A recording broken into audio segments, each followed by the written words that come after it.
go. There you go. All right, thank you so much. You bet. All right, so um, let me start over with the aging in place bathroom. Um,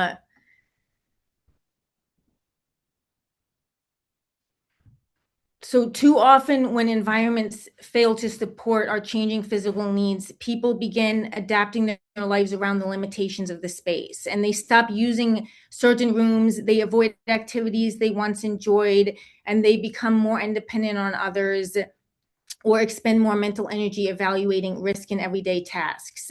So, good design, as I was saying, can return those spaces and experiences to people. It can reduce barriers, support confidence, and help people continue participating in the routines and activities that give life meaning.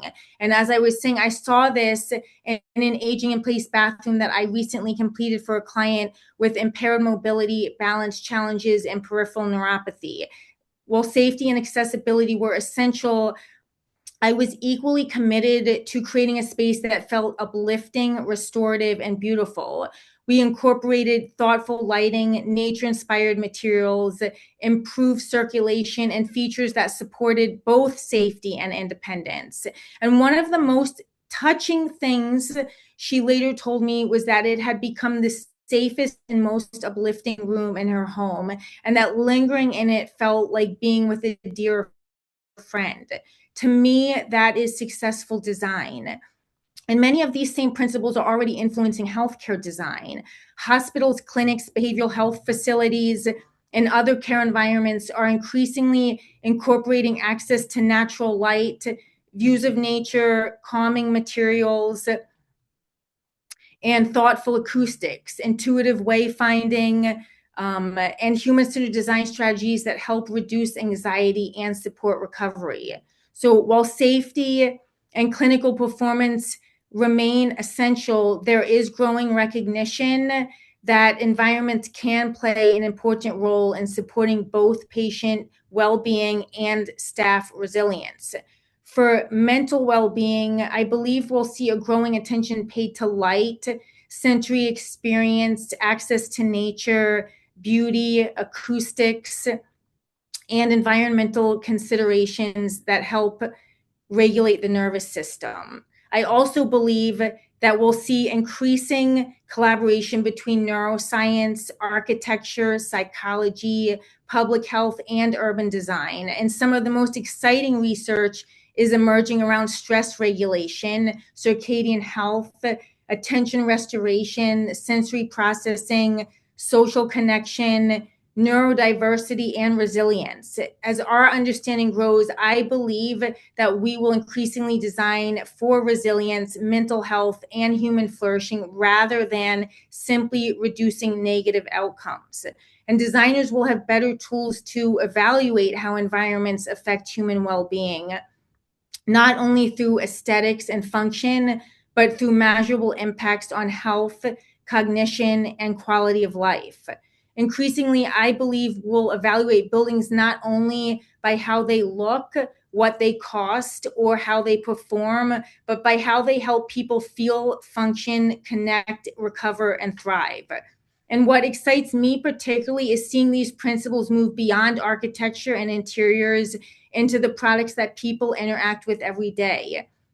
So my Transcend Healthcare hardware collection with Accurate Lock and Hardware explores how biophilic and neuroaesthetic principles can be incorporated into something as ordinary as door and cabinet hardware through nature-inspired imagery and fractal patterns. The goal was to bring moments of calm curiosity, restoration, and connection into healthcare environments where patients, staff, and families may be experiencing significant stress. And that same philosophy inspired my biophilic and neuroaesthetic rug collection with Ruggle Up, because both collections reflect a belief that every design decision matters. The architecture matters, the light matters, the materials matter, the artwork matters, the hardware we touch matters, even the rug beneath our feet matters, and every element contributes to the cumulative experience of a place. I also believe that awe deserves a place in this conversation, because we often associate awe with grand experiences like standing at the edge of the Grand Canyon, looking up at a sky filled with stars or entering a magnificent cathedral, but awe can also exist in our homes. It can be morning light pouring through a skylight, a window that perfectly frames a beloved tree, through the changing seasons, a soaring ceiling that draws our eyes upward, or that moment when someone walks into a space and instinctively says, wow. So while safety, functionality, and comfort are essential, awe reminds us that good design can do more than solve problems. It can elevate everyday life. And ultimately, I think the future of design is not just beautiful, it is supportive, restorative, evidence informed, and deeply human. So the closing question for this is, if the audience remembers only one thing from what I've said today, what would I want you all to take home about the relationship between design, well-being, and daily life? So if you all remember one thing, I hope it is this: that our homes are not passive backdrops to our lives. They are among the most powerful environments we experience because they shape the way we live every single day. And every day they influence how we think, feel, behave, connect, rest, recover, and belong. Design is not simply about creating beautiful spaces. It is about creating the conditions for human flourishing. Every choice contributes to this experience. The architecture matters, the light matters, the materials matter, the artwork matters, the hardware we touch, the rugs under our feet. And beyond supporting well-being, our homes can also offer moments of wonder, beauty, and awe that remind us that there is more to life than simply moving from one task to the next. So what is so remarkable about neuroaesthetics is that it helps us understand that these influences are not imagined, they are measurable. Our brains, bodies, and nervous systems are constantly responding to the environments around us, whether we are conscious of it or not. And when we thoughtfully shape light, nature, sensory experience, memory, beauty, and opportunities for connection, we create homes that support well-being, resilience, and a greater sense of ease. They become places that encourage families to gather, children to explore, older adults to maintain independence, and individuals to feel restored after the demands of daily life. They reflect who we are, what we value, and where we belong. And perhaps most importantly, they help people live more authentically and express the best versions of themselves. So in the end, the true measure of a home is not how it looks. It is how it helps people live. The question is gradually shifting from what should this home do to how should this home help people feel. And ultimately, we are not just designing spaces, we are designing the experience of being home. All right. Thank you so much, Nina. You're welcome. Thumbs up to you. Thumbs up, thumbs up. Thank you so much. I think at this point, we will open the floor for Sure. the participants to ask questions, personal questions that they may have come up with in the course of the presentation. Okay. So from your end, you unmute the participants to Okay. Hold on one ask sec. questions based on what they've heard so far and what they've known of neuroaesthetics in the past. Okay, let me see. Mute.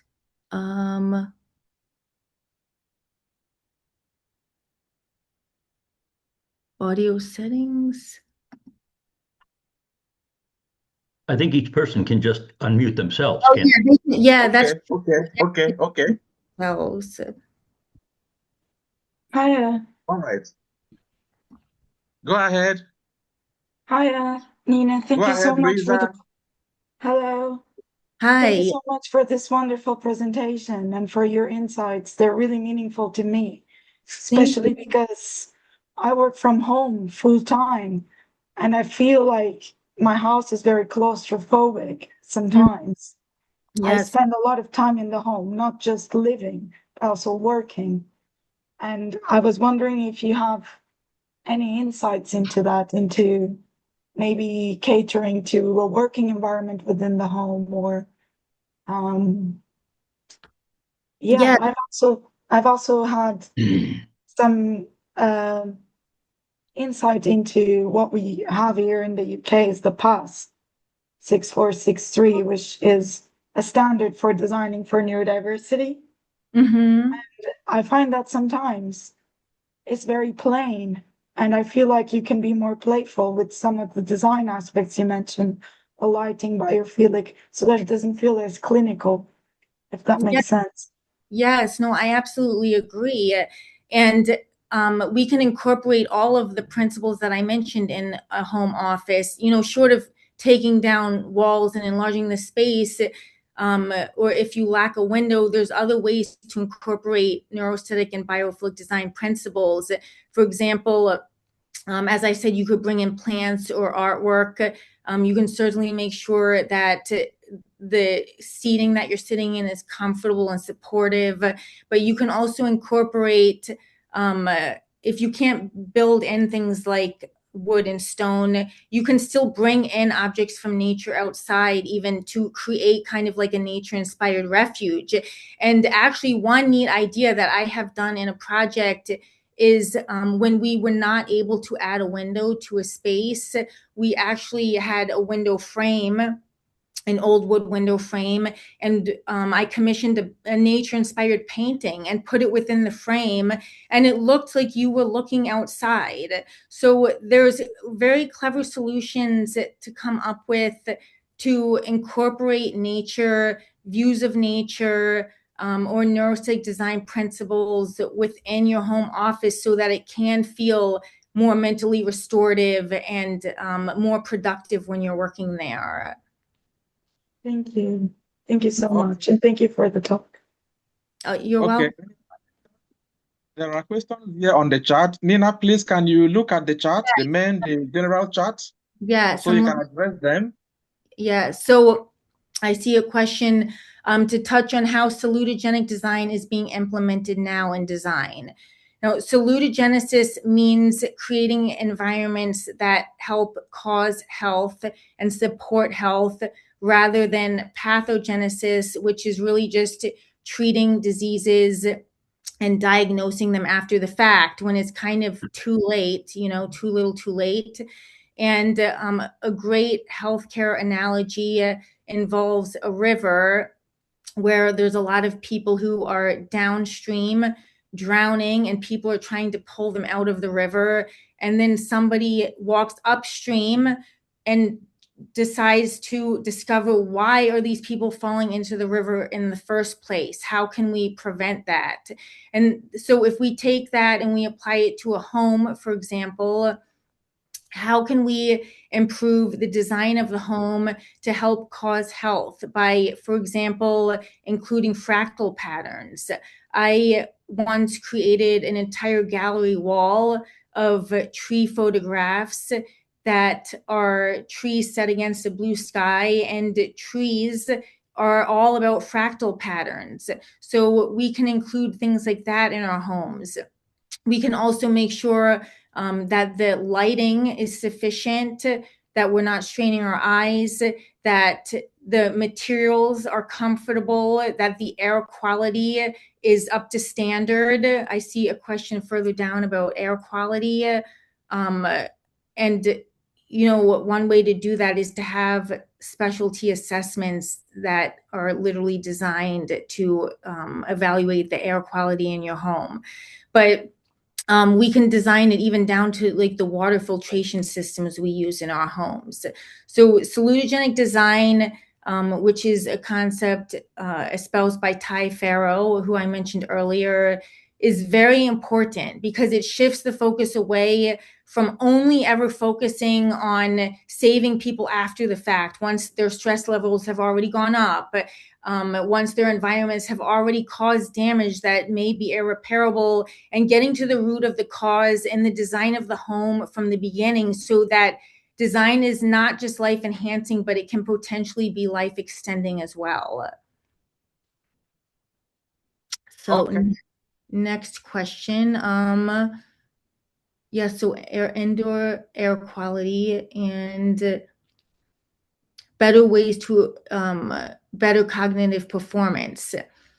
Well, I can tell you from personal experience that the minute your home feels connected to nature and it feels restorative and inspiring, and even induces awe, that it naturally improves your cognitive performance. It's because you're no longer under all of the strain of living in an environment that your body is constantly fighting against, even though you may not realize it consciously. Because it took me a while to realize all of the ways that my original home environment was weighing me down. Because as I mentioned earlier, all the small things are cumulative. They add up to like one big thing that weighs you down cognitively.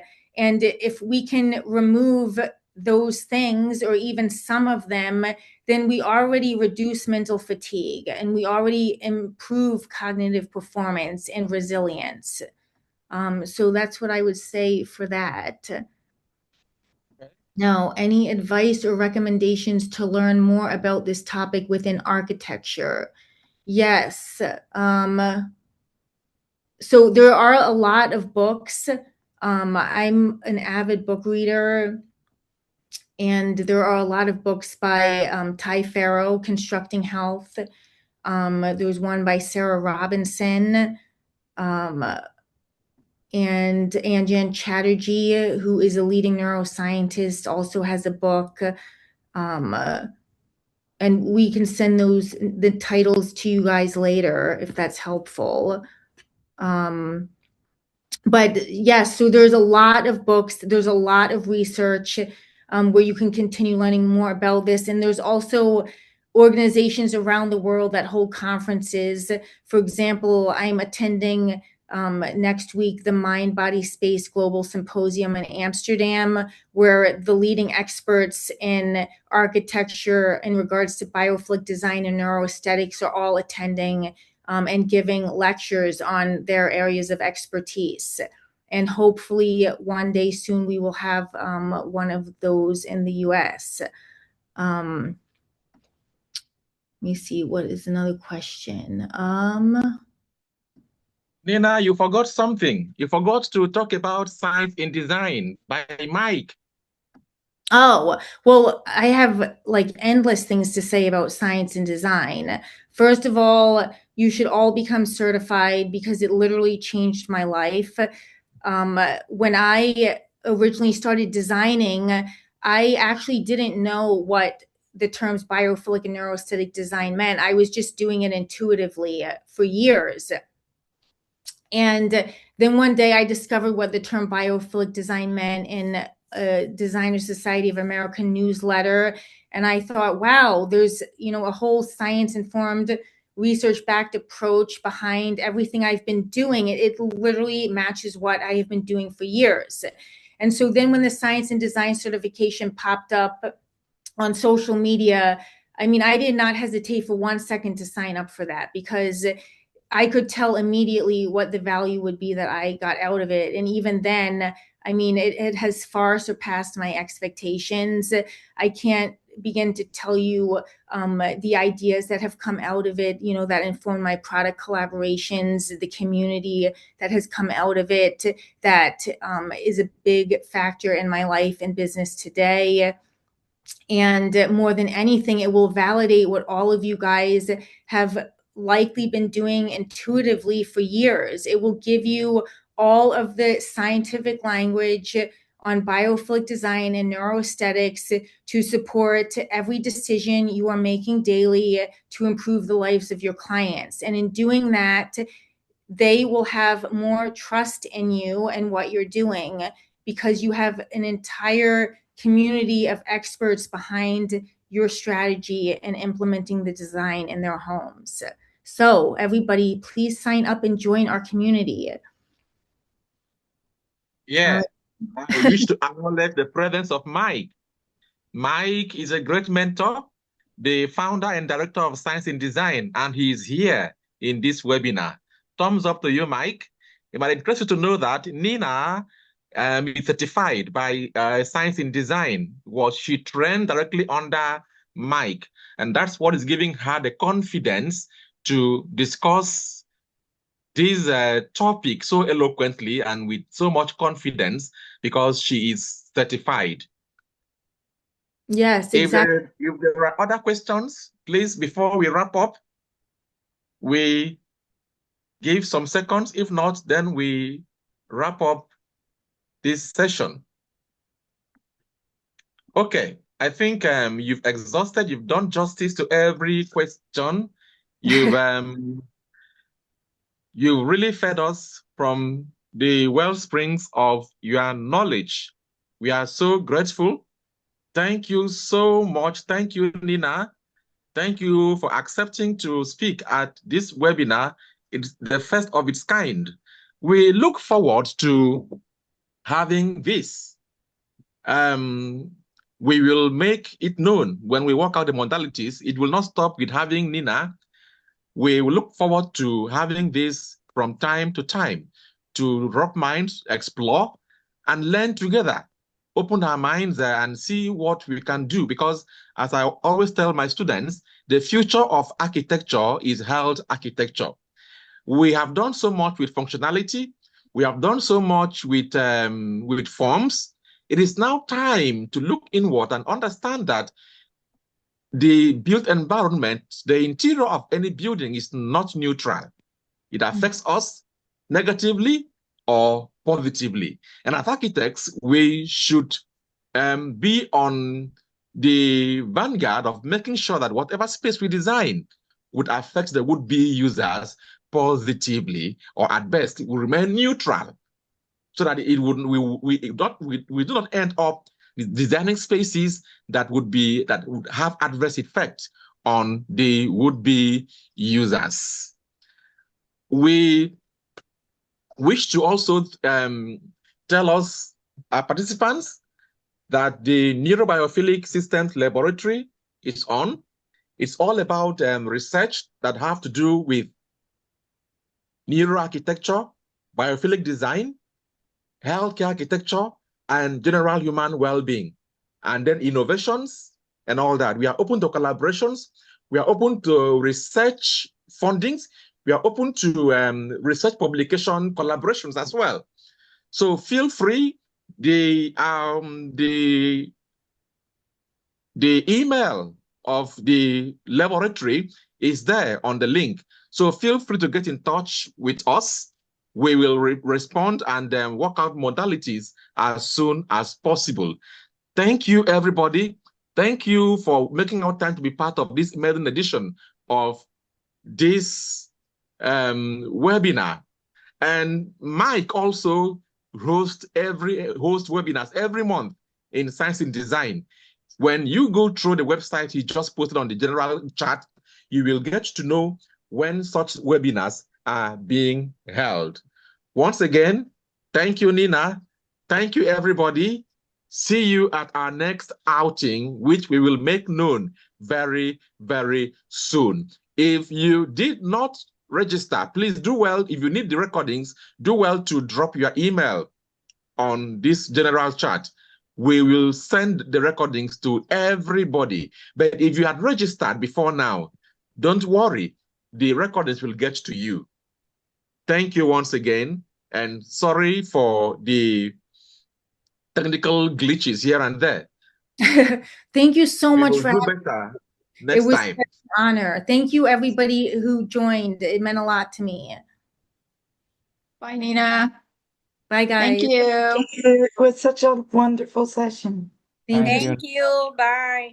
Thank you. Bye. Thank you. Thank you. Thank you, Bye. Nina. Thank you so much. Bye. Thank you so much. You. Thank you. Thank you, Bishop. Bye. Thank you. From here. Yeah. Bye. Bye. Thank you.